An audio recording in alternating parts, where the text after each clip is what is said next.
Hey guys, welcome back to the channel. This is Ayushi Verma from Investoland Academy and today I'm here to discuss the technical analysis outlook for the Nifty, Bank Nifty and Dollar INR. तो बात करेंगे आज market में हमने जो भी levels and direction discuss किया वो किस तरह से फुलफिल हुआ और कल हम क्या देख सकते हैं लेवल्स और डायरेक्शन तीनों सेगमेंट्स में। क्विकली स्टार्ट करेंगे हम सबसे पहले निफ्टी के साथ।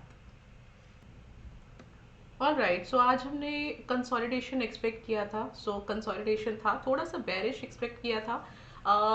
बेरिश था during the day, but by the closing हमको थोड़ा सा एक ओपनिंग से ऊपर प्राइस जो है वो आता हुआ मिल गया। तो बहुत ज़्यादा यहाँ पे कोई चेंज नहीं हुआ है।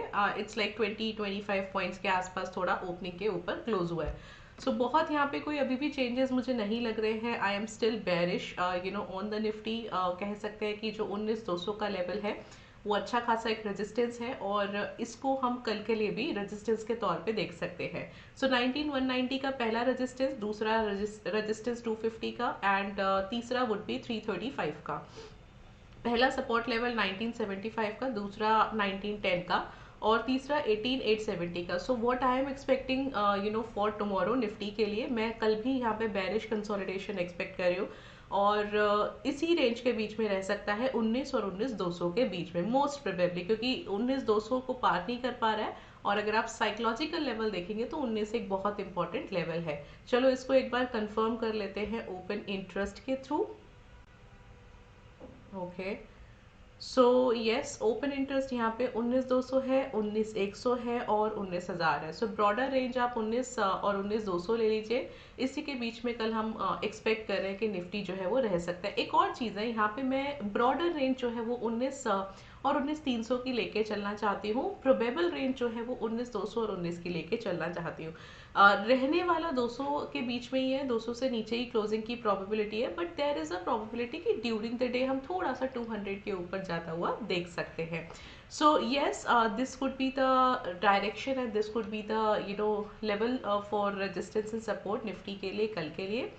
अगर बैंक निफ्टी की बात करूं तो देखो, बैंक निफ्टी भी यहाँ पे बहुत ज़्यादा कोई बुलिश नहीं है। It's completely bearish. अगर आप देखोगे तो काफ़ी अच्छी वोलेटिलिटी थी, मतलब कि जो रेंज बना है लो और हाई का वो काफ़ी ठीक ठाक सा बन गया था यहाँ पे। एंड अगेन 43,000 का एक लेवल है जो कि वापस से जो बैंक निफ्टी है उसको सर्वाइव नहीं कर पा रहा है। तो 4340 का रेजिस्टेंस पहला मार्क कीजिए, 43 230 का दूसरा और 445 का तीसरा रेजिस्टेंस मार्क कर सकते हैं। पहला सपोर्ट 42,825, दूसरा सपोर्ट 600 का और तीसरा सपोर्ट आएगा 405 का। कहने का क्या मतलब है, आई एम स्टिल एक्सपेक्टिंग, मैं थोड़ा सा यहाँ पे बेरिश कंसोलिडेशन एक्सपेक्ट कर रही हूँ कल के लिए।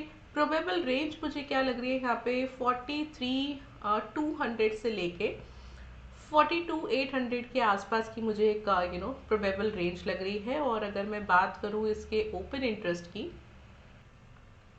All right, so bank Nifty का रेजिस्टेंस यहाँ पे मुझे 43,000 नज़र आ रहा है एंड एक और रेजिस्टेंस हम मार्क कर सकते हैं 43,200 का and support could be 42,500। Broader range यहाँ पे 42,500 से लेकर 43,200 का हम लेके चल सकते हैं एंड प्रोबेबल रेंज जो है दैट कुड बी 42,500 टू 43,000 का हम लेके चल सकते हैं। सो अगेन बिकॉज ऑलरेडी 43 पर क्लोज हुआ है, so we might able to see कि हम ओपनिंग जो है वो थोड़ा सा एक फॉल के साथ देखें, थोड़ा बेरिश मोमेंटम के साथ देखें। सो this is what you can expect for the bank Nifty. चलिए अब आ जाते हैं डॉलर आईएनआर पर। डॉलर आईएनआर अगेन बिकॉज कल ये जो हुआ था कि मॉर्निंग में निफ्टी बैंक निफ्टी एक बुलिश ओपन हुआ और यहाँ पे आपको थोड़ा सा डाउन साइड मोमेंटम देखने को मिला डॉलर आईएनआर में। That happened basically because of the Fed का न्यूज़ का थोड़ा सा चेयर अप किया था मार्केट ने, बट अल्टीमेटली हमको अगर आप टेक्निकल्स फॉलो कर रहे हो, ट्रेडर हो अगर आप, तो आपको क्लोजिंग प्राइस से ज़्यादा मैटर करता है।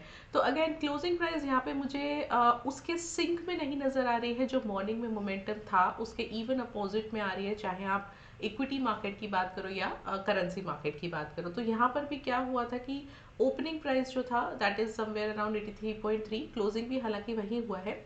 बट अच्छी बात क्या है या कल के लिए मुझे क्या एक अच्छा इंडिकेशन मिल रहा है कि यहाँ से जो लो प्राइस था लो से हम पूरा पूरा वाइप्ड आउट करने में, बायर्स जो है वाइप्ड आउट करने में उसको सक्सेसफुल हो गए, और एटलीस्ट ओपनिंग से ज़्यादा नहीं तो एटलीस्ट ओपनिंग पर ही हमको क्लोजिंग पे क्लोजिंग मिला है. So this is again telling me a very good sign from the perspective of buying, from the perspective कि मैं यहाँ से थोड़ा सा डॉलर INR अपसाइड एक्सपेक्ट कर रही हूँ.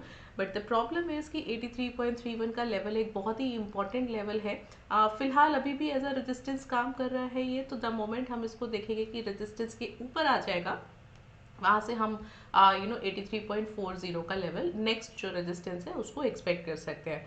एक सपोर्ट लेवल हम मार्क कर सकते हैं 83.19 का. So in fact at around 12 o'clock I have seen the volumes. तो वॉल्यूम्स यहाँ पे जो कल के वॉल्यूम्स थे उसके ऑलमोस्ट 50% वॉल्यूम्स हमने मॉर्निंग 12 o'clock तक ही अचीव कर लिए थे. हालांकि उसके बाद थोड़ा सा मोमेंटम कम हो गया, बट यस, मुझे नहीं लगता कि यहाँ से मैं बहुत ज़्यादा अभी फॉल देखूंगी, और अगर फॉल आता भी है तो आई माइट एबल टू सी 83.19 के लेवल तक का, और उसके नीचे फिलहाल अभी मैं फॉल डॉलर INR में एक्सपेक्ट नहीं कर रही हूँ. So this is what you can expect here. यहाँ पे मैं थोड़ा सा बुलिश कंसोलिडेशन एक्सपेक्ट कर रही हूँ कल के लिए, एंड पेरिश कर रही हूँ निफ्टी एंड बैंक निफ्टी के लिए कल के लिए. This is all from my side, and I hope you are getting some information. So do subscribe the channel and like this video. I'll meet you on Saturday. Till then, just be safe in the market tomorrow, and thank you so much for watching me.